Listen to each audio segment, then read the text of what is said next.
말씀 찾겠습니다. 요한복음 12장 20절에서 30절까지 말씀입니다. 요한복음 12장 20절에서 30절까지 말씀. 우리 한 절씩 교독하시겠습니다. 명절에 예배하러 올라온 사람 중에 헬라인 몇이 있는데 그들이 갈릴리 벳세다 사람 빌립에게 가서 청하여 이르되 선생이여 우리가 예수를 뵙고자 하나이다 하니 빌립이 안드레에게 가서 말하고 안드레와 빌립이 예수께 가서 여쭈니 예수께서 대답하여 이르시되 인자가 영광을 얻을 때가 왔도다. 내가 진실로 진실로 너희에게 이르노니 한 알의 밀이 땅에 떨어져 죽지 아니하면 한 알 그대로 있고 죽으면 많은 열매를 맺느니라. 자기의 생명을 사랑하는 자는 잃어버릴 것이요 이 세상에서 자기의 생명을 미워하는 자는 영생하도록 보존하리라. 하나님이 나를 섬기려면 나를 따르라. 나 있는 곳에 나를 섬기는 자도 거기 있느니라. 있으리니 사람이 나를 섬기면 내 아버지께서 그를 귀히 여기시리라. 지금 내 마음이 무거운 아버지여 나를 구원하여 이때를 면하게 하여 주옵소서. 그러나 내가 이를 위하여 이때에 왔나이다. 아버지여 아버지의 이름을 영광스럽게 하옵소서 하시니 이에 하늘에서 소리가 나서 이르되 내가 이미 영광스럽게 하였고 또다시 영광스럽게 하리라 하시니 곁에 서서 들은 무리는 천둥이 울었다고도 하며 또 어떤 이들은 천사가 그에게 말하였다. 함께 보시겠습니다. 예수께서 대답하여 이르시되 이 소리가 난 것은 나를 위한 것이 아니요 너희를 위한 것이라. 아멘. 네. 설교를 할 때 제가 이렇게 차분하면 원고 숙지를 잘 한 거고 좀 감정이 격양되거나 막 이렇게 소리를 지르면 원고 숙지가 잘 안 된 겁니다. 그래서 후자일 때는 원고에 있는 내용을 못 하기도 했고 또 감정적으로 이렇게 부끄러운 말들을 많이 해서 자괴감이 많이 드는데 오늘 이렇게 차분하게 설교를 시작하는 이유는 원고 숙지를 잘 못했기 때문입니다. 네, 그래도 한번 해보겠는데요. 어쨌든 하여튼 됐습니다. 설교를 시작하도록 하겠습니다. 제가 하고 싶은 말은 저를 좀 앓는 소리 같아서 하기 싫은데 근데 맞는 말이니까 합니다. 저를 똑같이 연약한 자로 보는 게 맞습니다. 저를 잘난 자로 설교하는 자로 보면 실망하게 되고 왜 저렇게 설교하나 또 그렇게 볼 수 있어요. 근데 나와 똑같은 자로 봐야 맞습니다. 그래야 이해도 되고 그런 것 같아요. 사도 바울도 나를 본받으라고 서신서에 한 4-5번 말하거든요. 비슷한 어조로. 나는 본받을 점이 하나도 없는데 왜 본받으라고 할까? 본받으십시오, 저를. 쟤도 나랑 별로 다른 게 없구나. 그리스도의 은혜 아니면 살만한 자격이 없는 자구나를 본받으시면 될 것 같아요. 네. 설교를 시작해 보겠습니다. 여러분은 한번 선택하세요. 둘 중에 하나를. 천국은 아무나 갈 수 있다는 말에 동의하십니까? 동의하시는 분은 어떻게 하고 눈을 한번 깜빡여 볼까요? 천국은 아무나 갈 수 없다를 동의하시는 분은 눈을 한번 깜빡여 볼까요? 둘 중에 하나만 선택해 봅시다. 천국은 아무나 갈 수 있습니까?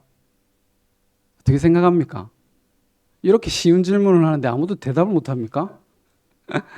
천국은 아무나 갈 수 있다는 말을 동감하는 사람이 있고 동감하지 않는 사람이 있습니다. 저는 개인적으로 천국은 아무나 갈 수 있다고 생각합니다. 이 말하고 똑같은 말은 교회는 아무나 올 수 있습니다. 구원의 확신이 없어도 되고 믿음이 없어도 됩니다. 교회가 꼭 필요합니까? 라는 질문하고 똑같습니다. 천국은 아무나 갑니까? 교회가 꼭 필요합니까? 교회를 꼭 와야 됩니까? 설교를 꼭 해야 됩니까? 헌금을 꼭 내야 됩니까? 이거하고 똑같은 질문이 천국은 아무나 갈 수 있습니까? 라는 질문입니다. 기분 나쁘신 분들은 기분 나쁜 이유가 있겠죠. 자기는 자격을 갖췄다고 생각하거나 적어도 자격을 갖춰야 가는 곳이 천국이 아니겠나라는 생각이 있기 때문입니다. 사실 여러분 교회는 아무나 올 수 없습니다. 우리 교회 말고요. 우리 교회는 아무나 올 수 있습니다. 근데 진입장벽이 좀 있어요. 여기 오면 좀 낯설 수 있습니다. 보통 교회 다니시다 보면 여기 뭐 저보고도 은식이라고 부르고 형님, 누나, 동생들로 다 부릅니다. 집사님이라는 호칭, 뭐 장로님이라는 호칭 어른들 말고는 잘 안 씁니다. 그래서 섞이기가 쉽지는 않아. 진입장벽이 좀 있습니다만은 어쨌든 우리 정호는 축하드려요. 진입을 잘 하셨어요. 그러니까 형님, 동생이라고 이제 부르는 관계가 되는데 이것도 뭐 정답은 아닙니다, 여러분. 교회 오면 이렇게 직분에 얽매이지 않고 형님, 동생이라 부르는 거 좋은 거기도 하고 나쁜 거기도 하고 그렇습니다. 교회는 이제 보통 교회는 아무나 올 수 없습니다. 교회 오려면 반드시 두 가지를 해야 됩니다. 새신자 교육해야 되고요. 그리고 세례 받아야 됩니다. 그래야만 교회에 입교할 수가 있습니다. 오늘 본문에 보시면 헬라인은 성전에 들어갈 수 있을까요, 없을까요? 본문에 이제 헬라인이 몇이 나오잖아요. 참된 성전인 예수님을 만나고자 하는데 예수님을 만납니까, 못 만납니까? 본문에 기록되어 있지 않습니다. 못 만난다고 볼 수 있을 것 같아요. 왜냐하면 예수님은 옛 성전을 상징하기 때문에 옛 성전에 헬라인은 들어올 수 있습니까, 없습니까? 들어올 수 있습니다. 헤롯 성전에는 특별히 들어올 수 있습니다. 우리 사진 한번 띄워주시면 헤롯 성전은 엄청 크거든요. 엄청 저 사람들 보이죠? 저것만큼 엄청 커요. 그래서 지금 구조가 어떻게 돼 있냐면 저 안에 저게 성전인데 성전이 벽이 엄청 높죠. 그 다음에 그 외곽벽도 엄청 높습니다. 그래서 지금 저 성전은 AD 70년에 다 무너지고 지금 이쪽이 지성소인데 지성소 왼편 오른편 저쪽 벽만 남아있어요. 그게 통곡의 벽이라고 해서 지금도 남아있고 나머지는 싹 무너졌습니다. 그 자리에 뭐가 있습니까? 모스크가 있습니다. 황금 사원이 있고 그 두 가지가 있습니다. 그래서 지금 유대인들은 얼마나 성전이 짓고 싶을까요? 안 그렇겠어요? 성전 문화로 사는 민족인데 성전이 무너지면 자기의 정체성이 다 무너졌는데 지금 2000년 전에 성전이 무너지고 얼마나 짓고 싶겠습니까? 그런데 떡하니 이방의 사원이 예배당이 거기 있습니다. 그래서 못 짓습니다. 전쟁해야 됩니다. 세계 2차, 3차, 4차 대전을 해야 거기 성전 지을 수 있습니다. 하나님 일부러 막아두신 것 같아요. 저기 성전을 보시면 성전 벽 안에 여기 지금 넓은 거 있죠. 촛대가 4개가 있잖아요. 저게 이제 그 초막절에 빛을 비추는 그 빛입니다. 그때 예수님께서 이 초막절에 저 여인의 뜰, 여기가 여인의 뜰이거든요. 여인의 뜰 아래서 빛이 그 초막절을 온전히 4개가 밝히 비추고 있는 것 가운데 내가 세상의 빛이다라고 말씀하시는 장면이에요. 그리고 저기 헌금함이 있잖아요. 헌금함에 그 여인이 저까지는 들어갈 수 있거든요. 이스라엘 여자는 저까지 들어갈 수 있습니다. 그래서 거기 헌금함에 헌금을 넣죠. 그러니까 그 모습을 보시면 예수님께서 자기 자신이 참된 헌금이라는 것을 말씀하시죠. 저 밖에 저 넓은 장소가 뭐냐면 이방인의 뜰입니다. 이방인의 뜰은 저렇게 넓어요. 저까지는 들어올 수 있습니다. 그럼 이방인들이 저까지 들어왔을 때 뭐 대단한 느낌이 있었겠습니까? 저 안에 얼마나 들어가고 싶겠어요. 근데 못 들어갑니다. 들어갈 때 저 문구가 적혀 있습니다. 뒤에 사진 넘겨주시면 뭐라고 적혀 있냐면 읽어보실까요? 왜 못 읽습니까? 저거 무슨 글자일까요? 신학하신 분들 한번 알아보실래요? 저 무슨 글자일 것 같아요? 라틴어일까요? 히브리어일까요? 저 헬라어입니다. 헬라어. 그리스 말입니다. 왜 저렇게 적혀 있냐면 당시에 그리스 말은 BC 한 8세기 정도에 만들어졌는데 다 대문자입니다. 띄어쓰기도 없고 악센트도 없어요. 그래서 저렇게 적혀 있습니다. 근데 이제 AD가 넘어오고 나서 수도사들이 한 BC 9세기경에 소문자를 만들었어요. 그래서 소문자는 띄어쓰기가 있고 악센트가 있고 지금 우리가 읽는 헬라어 성경은 다 그 성경입니다. 뭐 중요한 얘기는 아니고요. 어쨌든 무슨 내용이냐면 헬라인은 여기 들어오면 죽는다는 내용입니다. 그리스 말로 적혀 이방인은 여기 들어오면 죽는다라는 말이 저기 적혀 있습니다. 못 들어가는 거예요. 들어올 수 있는 방법이 있습니다. 헬라인이 성전 안에 여인의 뜰이 있고 그 다음에 이스라엘의 뜰이 있고 제사장의 뜰이 있고 성소가 있고 지성소가 있습니다. 여인의 뜰은 이스라엘의 여자만 들어갈 수 있고 이스라엘의 뜰은 남자만 들어갈 수 있고 제사장만 들어갈 수 있고 대제사장만 들어갈 수 있습니다. 이것을 질서라고 하지요. 오늘날의 교회도 질서라는 게 있습니다. 사실은 우리 교회는 좀 다르지만 성찬식은 누가 할 수 있습니까? 세례 받은 사람만 할 수 있습니다. 재직회는 누가 들어올 수 있습니까? 재직회 집사 이상의 사람들만 들어올 수 있습니다. 당회는요? 집사 못 들어옵니다. 당회. 우리 교회는 당회가 없습니다. 아직 시무 장로가 없기 때문에 시무 장로가 있으면 당회가 설립이 되고 당회는 장로와 목사만 들어갈 수 있습니다. 특별히 담임 목사만 들어갑니다. 노회는요? 노회원만 들어가. 총회는요? 총대들만 선출해서 총대들만 갈 수 있습니다. 그리고 아까 말한 대로 교회는 반드시 들어올 때 세례교육 받아야 되고 신앙 고백이 일치되는지 확인하고 들어와야 됩니다. 왜냐하면 이곳은 천국과 같은 곳이기 때문에 신천지는 못 들어온단 말입니다. 불교 다니는 사람은 못 들어옵니다. 이스라엘도 헬라인을 자기 백성으로 받을 때는 두 가지만 하면 됩니다. 피가 달라도 됩니다. 두 가지. 할례하고 율법을 지키겠다는 서약을 받으면 무조건 자기 백성이 됩니다. 그러니까 오늘날의 교회도 어떻게 보면 질서라고 표현하지만 율법입니다. 율법. 세례 받은 자만, 신앙교육, 신앙 고백을 하는 자만 교회 안에 들어올 수 있고 성찬에 참여할 수 있고 직분이 주어질 수 있고, 이거는 다 제가 볼 때는 율법입니다. 다시 돌아가면 천국은 제가 볼 때는 아무나 갈 수 있습니다. 그럼 이렇게 얘기하면 불만들이 생기는 거예요. 우리 안에 뭐가 있냐면, 저는 사실 교회를 옮기고 나서 잘 안 쓰는 단어인데 일부러도 잘 안 씁니다. 그리고 내 가치관이기도 하고요. 복음을 알면이라는 단어를 잘 안 씁니다. 그전에는 되게 많이 썼어요. 복음을 알면이라는 단어, 복음이라는 단어를 정말 많이 썼어요. 이 단어를 그냥 지금은 말씀이라는 단어로 대체하고 씁니다. 저는 대부분 글을 쓸 때나 말을 할 때나 그렇습니다. 그리고 뭐 사적인 대화를 나눌 때도 복음을 알면이라는 단어를 잘 쓰지 않습니다. 그 이유가 뭐냐 하면 복음을 알면이란 단어 앞에는 자격이 있습니다. 은근히. 그리고 나의 우월함이 있고 구분이 있습니다. 쉽게 말해서 제 친구가 그러더라고요. 제 친한 친구가 신학했고 지금은 일반 직장에 다니고 있는데 너 참 재수 없었다고. 너 참 재수 없었다고. 아니라고 하지만 은근히 나만 맞다가 있었던 것 같아요. 우월함이 있었고요. 근데 복음을 안다라고 하는 단어는 제 안에서는 지금은 없어졌습니다. 복음을 알면 자격이 생깁니다. 아무나 들어갈 수 없습니다. 복음이라고 하는 것은 전에도 말했지만 저 안에 확신이 없습니다. 천국 가면 저를 못 만날지도 몰라요. 그러나 감사는 있습니다. 이 둘은 같은 말일까요? 다른 말일까요?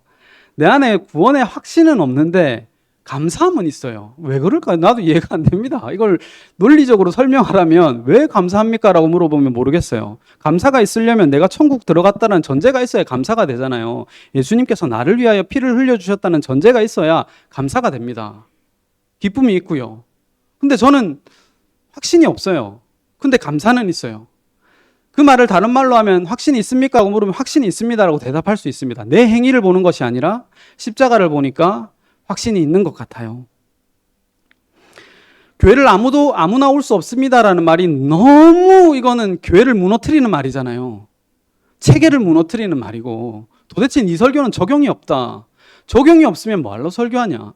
교회를 와야 될 당위성이 없으면 왜 교회를 오냐. 교회를 와도 되고 안 와도 되고 헌금을 내도 되고 안 내도 되면 누가 교회를 오냐. 누가 헌금을 내고 머리만 돌아가면 교회 안 오는 게 낫죠. 헌금 안 내는 게 나아요. 여러분 헌금은 아무리 생각해도 아까봐요. 경훈이가 오늘 안 왔잖아요. 손 목사님이 안 오셨는데 형님 교회 이번에 수련회 때 돈 많이 써서 재정 빵꾸 날까봐 제가 열심히 돈 벌어 오겠습니다. 헌금 많이 낼게요 하더라고요. 얼마나 기특합니까? 제가 뭐라고 할게요? 헌금 내도 아무 소용없다. 내한테 개인적으로 주라 이랬습니다.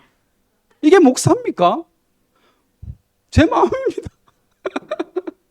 저한테 개인적으로 줘야지 교회 줘봐야 아무 소용이 없다니까요. 근데 말은 이렇게 하면 안 돼요. 여러분하고 성정이 똑같다니까요. 저것 좀 이제 본문으로 바꿔주세요.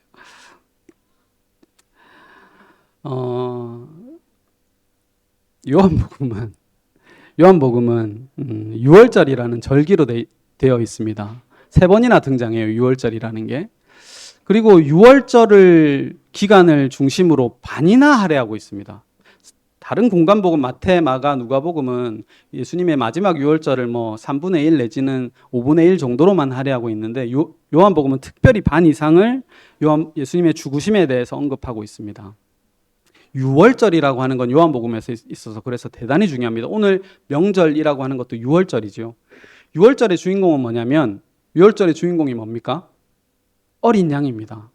어린 양이 핵심입니다. 그래서 요한복음에는 특별히 요한복음에만 예수님을 표현할 때 나오는 표현이 뭐냐면 예수님을 보고 세상 죄를 지고 가는 하나님의 어린 양이라는 표현을 씁니다. 그래서 어린 양, 6월절의 주인공이다 이 말이죠. 우리는 사실은 다 어른처럼 살기에 천국에 합당한 자가 아닙니다. 어린 아이로, 어린으로, 새끼로, 새끼 나기로, 어린 양으로, 그래서 묵묵히 아무 생각 없이 죽으신 분은, 천국에 합당한 분은 예수님밖에 없습니다. 그래서 오늘 본문에 한 알의 미랄이 죽어 했을 때 우리 보고 죽으라고 하는 것이 아니라 예수님이라는 미랄이 죽었습니다. 자, 높아지고자 하는 자는 무조건 섬겨야 됩니다. 교회에서는 섬기는 자가 높아진 자입니다. 그래서 이걸 그냥 우리가 흔히 내가 낮아지고 섬겨야 높은 자가 되구나, 그래서 나는 섬기는 자가 되어야 되겠다라는 마음은 천국에 합당한 마음이 아닙니다. 이거는 부지 중에 예수를 죽인 것과 똑같습니다. 섬기는 자는 하늘의 미랄이 되신 분은 유일하게 예수님밖에 없습니다. 그래서 우리는 결코 섬기는 자가 되지 못합니다. 그런데 우리의 모습 가운데 섬기는 모양이 있습니다. 자, 천국은 아무나 가지만 천국 다르게 표현할 수 있어요. 아무나 못 갑니다. 죄인인지 알아야 되고요. 성경이 예수로 온전히 해석된다는 거 알아야 되고, 우리의 삶도 온통 예수뿐이라는 은혜로 산다는 거 알아야 됩니다. 그리고는 당연히 삶 가운데 예수님께서 보여주신 그 모범의 산 십자가의 길로 걸어가게 되어 있습니다. 자기 부인의 모양이 있고요. 겸손의 모양이 있습니다. 헌금 내고요. 예배 옵니다. 왔잖아요. 여러분, 하나님은 사람이 스데반이 이 말 때문에 죽었거든요. 스데반이 이 말 때문에 왜 죽었냐면, 하나님은 사람이 손으로 지은 성전에 있지 않습니다. 이 말 때문에 스데반은 돌 맞아 죽었어요. 여러분, 이 교회는 사람의 손으로 지었습니까? 하나님의 은혜로 지었습니까? 눈을 깜빡여 보고요. 제가 아무리 고민해도 이 교회는 사람의 손으로 지었습니다. 이 교회 보증금 누가 냈습니까? 누군가 냈습니다. 여러분 잘 모르시겠지만, 지금 후회하시는지 모르겠지만, 이 보증금 누가 내서 여기 있고요. 이 누가 리모델링 했습니까? 김경수라는 머리털 새겨야 됩니다. 김경수라는 인테리어가 한 푼도 안 받고 해줬습니다. 원가만 받았어요. 해줬고요. 그리고 정신병이 걸릴 만큼 제가 노력 많이 했습니다, 여러분. 목사들마다 욕 먹어가면서 얼마나 이게 고신에 들어가려고 엄청 하고, 그리고 2천만 원 받기가 쉽습니까? 2천만 원도 받았고, 제가 얼마나 노력을 많이 했습니까? 하나님의 은혜는 안 보여요. 문집사님이 열심히 밥 안 하면 이 교회 반절은 나갑니다. 최영란 집사님 오늘 나왔는데 저한테 대놓고 그럽니다. 저한테 할 얘기는 아니에요. 목사님, 오늘도 밥 먹으러 교회를 왔네요. 왜 저한테 그럽니까? 제가 얼마나 상처를 받겠어요. 오늘도 밥 먹으러 교회를 왔네요. 오늘 안 와서 다행이에요. 제가 얼마나 상처를 받는지 모릅니다. 여러분, 이 교회는 사람의 손으로 지었어요. 사람의 손으로 유지되고, 여러분이 헌금 안 내면 유지 안 됩니다. 그리고 제가 설교 안 하면 뭐 하러 모입니까, 여기에? 사람의 손으로 유지돼요. 근데 중요한 게 있습니다. 사람의 손으로 지은 곳에는 사람이 기뻐합니다. 그렇죠? 하나님은 그 자리에 없습니다. 안 기뻐합니다. 그리고 우리가 좋잖아요. 수련회 가서 하나님이 있어서 좋았습니까? 돈 쓰고 막 우리끼리 꿍짝꿍짝 캠프파이어 하고 맛있는 거 구워 먹으니까 좋았잖아요. 거기에 무슨 하나님이 있었습니까? 하나님은 교회를 지으실 때, 그러니까 우리에게는 가망이 없고 이것을 교회라 하지 않아요. 교회는 하나님이 자기 아들의 피로 값주어 사신 곳입니다. 그게 교회예요.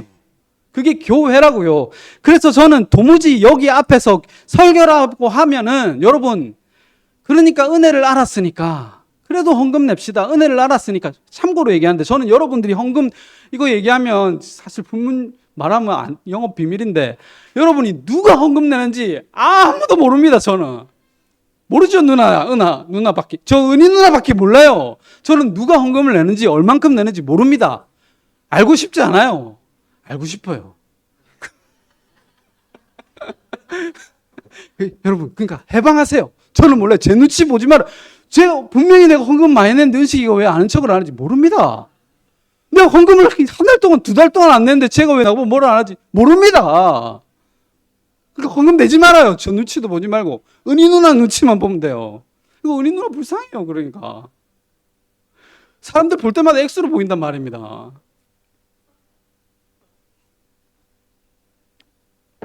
저나 은희 누나가 제일 천국 갈 확률이 떨어져요. 한 일이 있잖아요. 문 집사님도 천국 가긴 걸렀어요. 문 집사님 뭐라고 했는지 압니까? 은씨가 땅을 쳐다봐야 100원짜리도 줍지. 돈도 안 되는 하늘을 말라 쳐다보노. 땅을 쳐다봐야 100원짜리라도 줍지. 돈도 안 되는 하늘을 말라 쳐다보노. 너무 공감되는 말입니다. 지금은 우리는 여러분 설교를 들은 대로 삽니다. 구원의 확신 가지라 하면 구원의 확신 가지고요. 헌금 많이 내세요. 복 받습니다. 뭐 헌금 많이 냅니다. 뭐 우리가 재간 있습니까? 자기 부인 하라니까 자기 부인 하려고 열심히 노력했지요. 지금은요. 아무것도 하지 말라니까 아무것도 안 하는 거 아닙니까? 그런 대로 사는 거 잘하고 있습니다. 그런데요. 교회 오잖아요. 왜 안 망합니까 우리 교회가? 설교합니다. 누군가 헌금 내고 용기 내는데 열심히 밥합니다. 하늘의 상급 때문에요? 아닙니다. 이걸 뭐라고 하냐면 혜택이라고 해요. 혜택. 아무리 생각해도 여러분 혜택이에요. 혜택.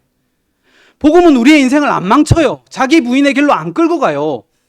풍요롭게 합니다. 풍요롭게 합니다. 용기님이 그러더라고요. 수련회 가는데 하늘이 너무 예쁘더라 은씨가. 요즘에는 노을이 너무 예쁘다. 왜 그렇지? 왜 그렇습니까? 나이가 들어서 갱년기라서 그래요. 힘이 빠지고. 여러분 왜 교회를 안 옵니까? 교회가 별로 가치 있는, 교회보다 가치 있는 게 많고 또 가고 싶은 데가 있고 내를 더 힐링시켜주는 곳이 있기 때문입니다. 왜 왔습니까 여러분들? 나이 드신 분들은 왜 한 주도 안 빠집니까? 나이 들면 갈 데가 없어요. 할 것도 없고 교회 주면 밥 주니까 그냥 오는 겁니다. 여러분 젊어가 갈 데가 많잖아요. 할 것도 많고 영대 탁구 친다고 안 왔어요. 뭘 하려고 그러면 제가 뭘 하고 싶은데 저도 한번 교회를 빠질 날이 있을 것 같아가지고 그때 욕하지 말라고 머리를 쓰는 겁니다. 10월 첫째 주랑 9월 마지막 주가 방학입니다. 알겠죠? 그때 쉽니다 여러분.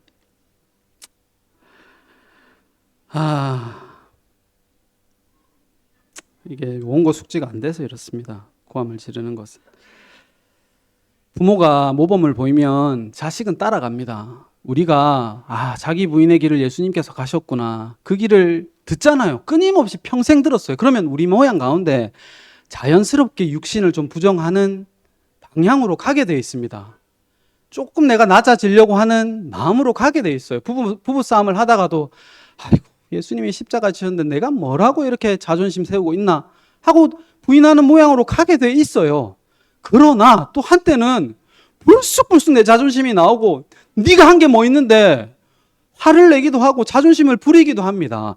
그 양극에 있건 자랑이 되지 못하고 또 어떤 자격에 떨어짐이 되지 못한다고요. 이 모두 우리가 잘났을 때나 못났을 때나 풍부해 있을 때나 빈곤해 있을 때나 죄인인 걸 느낄 때나 내가 하나님의 은혜 가운데 있거나 상관없이 예수님이 하시고자 하시는 말씀은 내가 십자가 졌다. 내가 다 했다. 내가 널 사랑한다. 이 말씀 하시는 거예요. 자격이 아니라 뭐라고요? 혜택이라고요. 여러분 내가 낮은 모습으로 세상에 욕심 없는 모습으로 살면 혜택 누가 보냐면 내가 봅니다. 복음을 알면 우리의 삶이 풍요로워진다니까요. 욕심 부리면서 살면 불행하다는 건 불교도 알아요. 그러니까 행복하게 살려면 욕심 부리지 말아요. 예수님이 걸어가신 그 복음의 길로 따라가면 혜택이 많이 주어진단 말입니다. 우리가 낮아짐으로 한 사람도 구원 못해요. 한 알에 밀알이 주고 많은 열매를 맺었습니다. 우리는 죽은 자가 아니라 맺혀진 열매입니다. 맺혀진 열매, 혜택만 당한다니까요. 우리는 세례받았다고 하지만 예수님 홀로 물에 빠졌고 살았습니다. 우리는 그 혜택으로 성령을 받은 사람입니다. 이제 할례 없어졌잖아요. 또 쓸데없는 말을 하려 해가지고.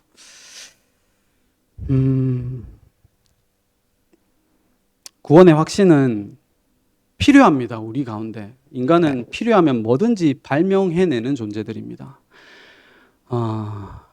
그래서 구원의 확신도 행함도 필요하지요. 교회에 확신이 없다 그러면, 교회에 뭔가 당위성이 없다 그러면 교회에 올 이유가 없습니다. 인간은 삽질하는 거, 뻘짓하는 걸 싫어합니다. 의미가 있어야 오지요. 근데 내 안에 확신이 없다니까 허무할 수도 있고 답답할 수도 있습니다. 근데 여러분 오늘 설교 제목이 뭐죠? 너희를 위한 소리입니다. 너희를 위한 소리. 십자가는 차갑고 하나님의 자기 영광이고 복음은 지적이며 뭘 알아야 되고 아닙니다, 여러분. 그거 아닙니다. 십자가는 우리를 위한 겁니다. 이 말이 왜 듣기 싫은 말입니까? 이 말이 왜 타협한 복음입니까? 십자가는 우리를 위한 거예요. 하늘에서 소리가 있었어요. 어떤 소리냐면 내가 이미 영광스럽게 하였고 또 다시 너를 영광스럽게 하리라. 이 소리가 하늘에서 들렸어요. 이 소리를 못 알아듣습니다. 이 소리는 언제 알아듣냐면 예수님이 십자가 지고 부활하시고 성령이 오셔야만 알아듣습니다. 여러분 이 말 알아듣습니까? 이 말을 하니까 예수님이 이건 나를 위한 소리가 아니고 나를 위한 것이 아니고 너희를 위한 것이다 이 말을 합니다. 이 말을 쉽게 풀면 예수님은 이미 영광스러운 분입니다. 하나님은 이미 영광스러워요. 우리가 필요 없어요. 이미 영광스럽단 말입니다. 근데 뭐 때문에 하나님이 다시 영광스러워집니까? 예수님이 뭐 때문에 이미 충분히 영광스러운데 다시 영광스러워지냐고요? 우리 때문에요. 이건 피할 수가 없어요. 우리 때문이에요. 우리 때문에 십자가 지셨다니까요. 우리 때문에 그 비참한 길을 가셨다니까요. 이게 왜 안 와닿죠? 저는 여러분들이 헌금 많이 내길 바라지 않아요. 자꾸 헌금 얘기해서 죄송해요. 많이 내길 바라지 않아요. 이건 내 가심인과 동시에 진심이에요. 교회를 열심히 오는 걸 바라지 않아요. 이제 점점 익숙해졌어요. 안 오는 게 뭐가 그리 잘못입니까? 괜찮아요. 뭐 저한테 뭐 선물 안 줘도 돼요. 아파트 줄 거 아니면 주지 말아요. 뭐 차를 사주든가 아파트를 주든가 그 정도 돼야 끼미 가가지 뭐 이런 거 줘봐야 뭐 치킨 쿠폰 보내고 하지 말아요. 해줘요. 그래도 누구는 주고 누구는 안 주고 그러면 좀 기분 나쁘니까 해줘라. 안 해줘도 돼요. 정신병자한테 제가 뭐 약을 먹어야 되나? 웃지 말라고 임마 니는. 네가 웃으면 어떻게 되노? 제가 진짜 원하는 건 그냥 예수님이 감사한 사람 보고 싶어요. 죄인임을 애통하는 사람 보고 싶고 그러면 돼요. 그냥 참 은혜가 감사하다는 시각. 그 말이 통하면 그냥 친구가 되고 저도 그 말이 하고 싶고요. 그냥 그 말이 하고 싶어요. 설교 때 그 말을 여러분에게 공감되게 하고 싶은데 저도 고상하게 설교 그냥 성경 해석만 하면 좋겠어요. 자괴감 안 들고 또 집에 가서 자괴감 들어요. 이렇게 설교하면 지난주 내내 힘들었어요. 웃지 말라고. 그냥 성경 해석만 하면 좋겠어요. 원고만 줄줄줄 읽고 그렇게 해도 잘할 자신 있어요. 저. 천국은 은씨가 하나님 말씀하시는 거예요. 천국은 절대 아무나 못 간다. 내 아들만 간다. 내 딸만 간다. 피로 값주어 준 내 자식들만 간다. 이건 하나님이 하시는 말씀이에요. 내가 반드시 너 천국 데리고 갈게. 이거 하나님이 하시는 말씀이에요. 내가 반드시 너를 십자가의 길로 끌고 갈게. 행하게 할게. 하나님이 하시는 말씀이에요. 근데 우리의 삶 가운데 은씨가 확신 없어도 돼. 천국은 아무나 간대. 바보도 가고 죄인도 간대. 이 말이 우리에게 위로가 되는 거예요. 성령께서 그 위로의 길로 인도해 가시면 감사하시는 저와 여러분이 되셨으면 합니다. 예, 기도하시겠습니다. 고마우신 하나님, 은혜를 감사드립니다. 아무나 갈 수 없으면 탐이 나는데 아무나 간다고 하니 세상이 보이고 세상에 돈을 벌어보니 참 좋은데 천국이라는 것은 우리 눈에 보이지 않아서 어리석음으로 사는 저희들입니다. 그러나 다시 한 번 더 우리를 위하여 죽기까지 사랑하여 주신 그 뜨거운 사랑 앞에 잠시나마 천국을 사모하는 저희들 되게 하여 주시고 십자가의 길을 감사하는 저희들 되게 하여 주시옵소서. 하늘의 미랄이 되어 죽으신 예수님의 은혜로 풍성한 삶의 열매들을 맺혀갈 때마다 내가 얼마나 죄인이며 베풀어 주신 은혜가 얼마나 큰지 감사하며 감격하며 누리며 사는 저희들이 되게 하여 주시옵소서. 예수님의 이름으로 기도합니다. 아멘. 우리 다 같이